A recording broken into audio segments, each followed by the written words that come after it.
Hello everyone, मैं doctor Nilima आज इस वीडियो में बात करूंगी भाषा से संबंधित संवैधानिक प्रावधानों की। टॉपिक पर चर्चा करने से पहले यदि आप बीएड के कोर्स 1, 2, 3, 5, 9 और 10 तथा 7A B के नोट्स चाहते हैं तो डिस्क्रिप्शन बॉक्स में लिंक दिया हुआ है, आप वहां जाकर देख सकते हैं। आइए शुरुआत करते हैं।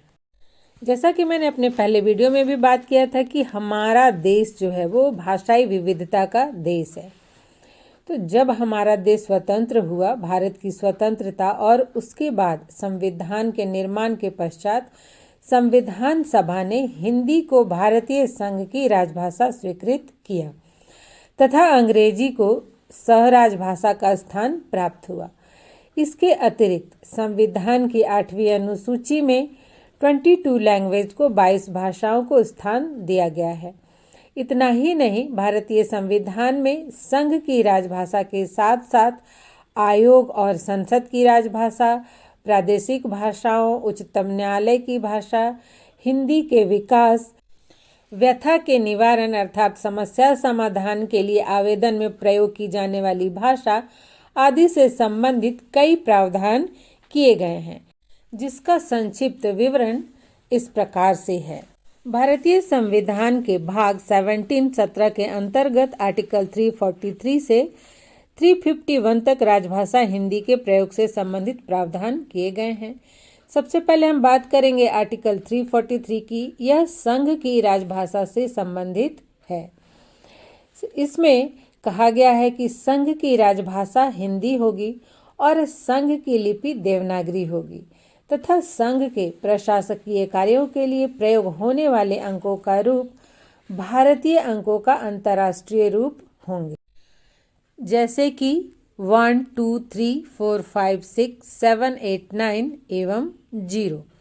इस प्रकार से आर्टिकल 343 में ही हिंदी को राजभाषा बताया गया है और देवनागरी लिपि को संघ की लिपि स्वीकृत किया गया है और अंतर्राष्ट्रीय अंक जो है 1, 2, 3, 4, 5 के इसका प्रयोग का विधान किया गया है।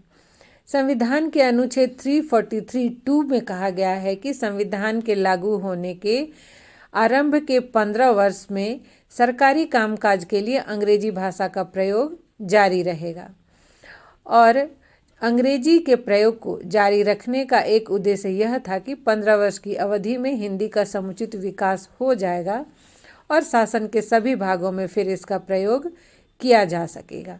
ब्रैकेट में जो दिया है आप उसे चाहे तो एग्जाम में जब आंसर लिखते हैं तो नहीं भी लिख सकते हैं। नंबर 3 है, संविधान के अनुच्छेद 343(3) में कहा गया है कि संसद 15 वर्षों की निर्धारित अवधि की समाप्ति के बाद विधि द्वारा अंग्रेजी भाषा अथवा अंकों के देवनागरी रूप के प्रयोग को उपबंधित कर सकती है, अर्थात अंग्रेजी भाषा और देवनागरी रूप के प्रयोग से संबंधित प्रोविजन बना सकती है।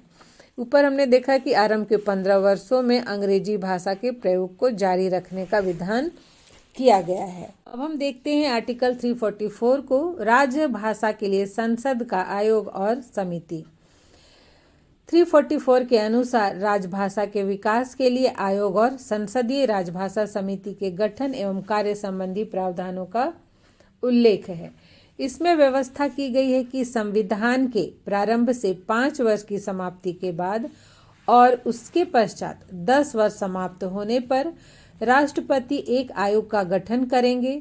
इसमें एक अध्यक्ष और 8वीं अनुसूची में जिन भाषाओं का उल्लेख किया गया है उनका प्रतिनिधित्व करने वाले सदस्य होंगे, अर्थात इस आयोग में एक अध्यक्ष होंगे और 8वीं अनुसूची में जो भी भाषा का उल्लेख है उससे संबंधित जो भी प्रतिनिधि होंगे उसके सदस्य होंगे इस आयोग के।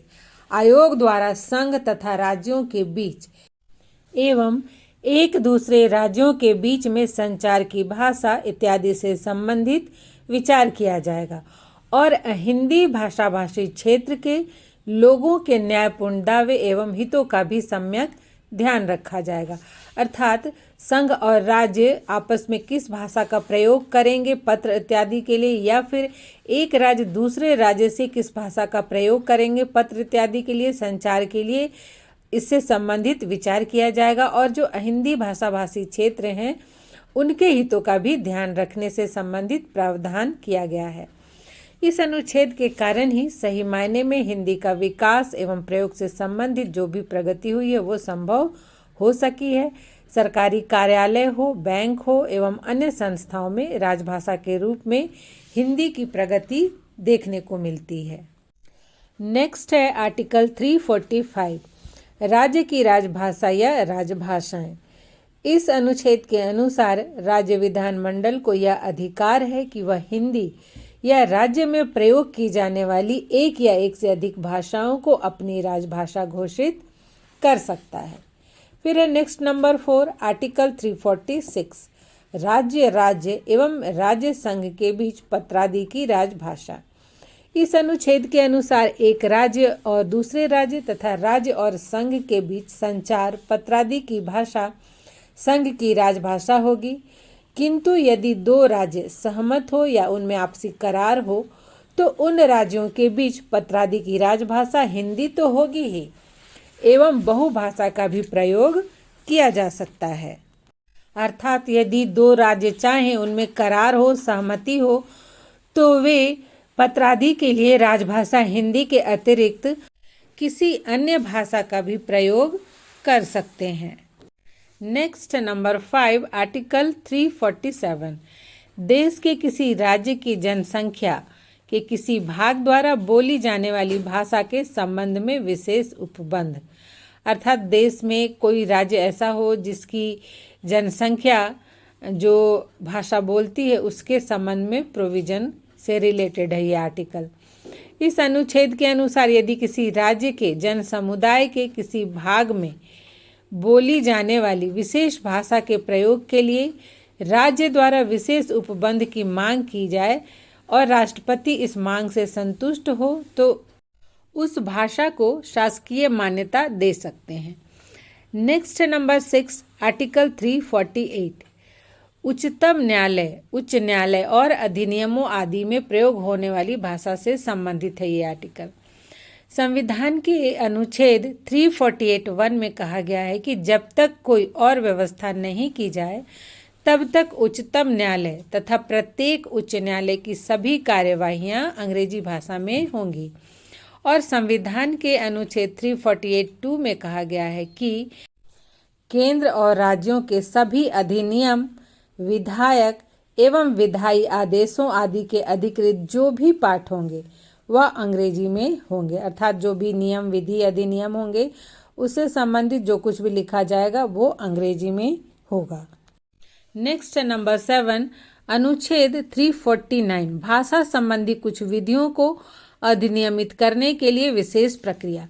इस अनुच्छेद के अनुसार संविधान के आरंभ के 15 वर्षों तक अंग्रेजी के स्थान पर किसी अन्य भाषा का प्रयोग प्राधिकृत नहीं माना जाएगा, किंतु राष्ट्रपति भाषा आयोग की संस्तुतियों एवं संसदीय समिति के प्रतिवेदन पर विचार करने के बाद अंग्रेजी के स्थान पर किसी अन्य भाषा का प्रयोग करने की स्वीकृति दी जा सकती है। अर्थात अंग्रेजी को 15 वर्षों तक सह राजभाषा के रूप में प्रयोग करने का अधिकार दिया गया था, तो बिना आयोग की संस्तुति के अंग्रेजी के स्थान पर किसी अन्य भाषा का प्रयोग करने की स्वीकृति नहीं दी जा सकती है। नेक्स्ट है अनुच्छेद 350 नंबर 8, समस्या के समाधान या व्यथा निवारण हेतु आवेदन में प्रयोग की जाने वाली भाषा। इस अनुच्छेद के अनुसार देश का व्यक्ति अपनी समस्या का समाधान करवाने के लिए या फिर अपनी व्यथा का निवारण करने हेतु संघ या राज्य के किसी भी अधिकारी को संघ या राज्य में प्रयोग होने वाली किसी भी भाषा में आवेदन दे सकता है। इसी व्यवस्था के तहत हम सब हिंदी में भी आवेदन देने के हकदार होते हैं। इस अनुच्छेद में यह भी प्रावधान किया गया है कि राज्य प्राथमिक स्तर पर बालकों को मातृभाषा में शिक्षा की सुविधा उपलब्ध करवाएगा। नेक्स्ट है नंबर 9, अनुच्छेद 351, हिंदी भाषा के विकास से संबंधित निर्देश। इस अनुच्छेद में अप्रत्यक्ष रूप से हिंदी को भारत की संपर्क भाषा के रूप में मान्यता दी गई है तथा राजभाषा हिंदी के बहुमुखी विकास तथा प्रचार प्रसार का कानूनी दायित्व केंद्र सरकार को सौंपा गया। अर्थात हिंदी के विकास का दायित्व केंद्र सरकार को है। नेक्स्ट है नंबर 10 अनुच्छेद 120 120 संसद की भाषा। इस अनुच्छेद के अनुसार विशेष रूप से संसद में प्रयोग की जाने वाली भाषा के विषय में यह कहा गया है कि 15 वर्ष की अवधि में ऐसी स्थिति आएगी जब सभी कार्यवाहियां हिंदी में होंगी। यदि कोई सदस्य हिंदी नहीं जानता तो वह संसद में सभापति या अध्यक्ष से अनुमति लेकर अपनी मातृभाषा में विचार व्यक्त कर सकेगा। अर्थात 15 वर्ष के बाद हिंदी और संसद के सदस्यों की मातृभाषाएं ही संसद में बोली जाने वाली भाषा होगी। अंग्रेजी का उल्लेख भी 15 वर्ष बाद अपने आप मिट जाएगा। अर्थात संसद में अगर कोई व्यक्ति अंग्रेजी नहीं जानता है या फिर हिंदी नहीं जानता है तब वह अपनी मातृभाषा में विचार व्यक्त कर सकता है। और इसमें यह भी कहा गया कि अंग्रेजी का उल्लेख भी 15 वर्ष बाद अपने आप मिट जाएगा, लेकिन ऐसा नहीं हुआ। अंग्रेजी आज भी अपनी वही स्थिति बरकरार रखे हुए है। तो ये थे संविधान में भाषा संबंधी कुछ प्रावधान जो कि भाषा के विकास से संबंधित और भाषा के प्रयोग से संबंधित है। आशा करती हूँ ये वीडियो आपके लिए हेल्पफुल होगा। अगर हेल्पफुल हो तो लाइक करें और कमेंट करके ज़रूर बताएं। आज यहीं तक, मिलते हैं नेक्स्ट वीडियो में।